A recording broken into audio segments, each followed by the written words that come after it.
My name is Ana Andrade, and this is the first math lesson for Math Camp second grade. It's called Roll and Graph. The continental standards for this is number and operations in base 10, understanding place values, as well as measuring data, representing and interpreting data. The cross curriculum is physical educational standards, speak and listening, as well as writing. The objective of this lesson is that students in second grade will understand the proper value of the numbers and its representation of hundreds, tens, and ones. Students will be able to identify the 3-digit numbers and its value. So 306, so how many hundreds, tens, and ones? And that's why we have right here our unit cubes.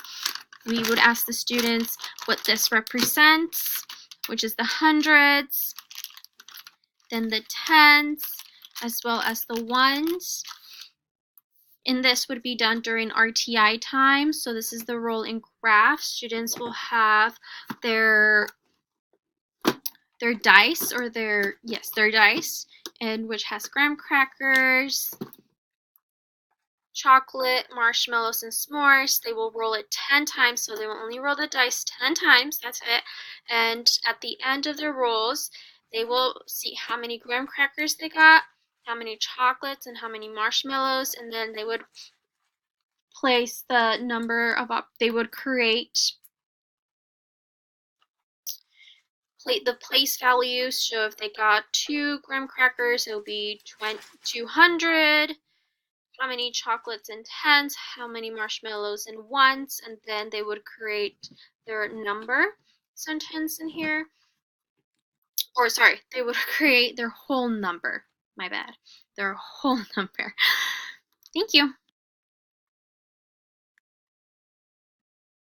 Assessment, students will independently know how to count how many graham crackers, how many chocolates, and how many marshmallows they received.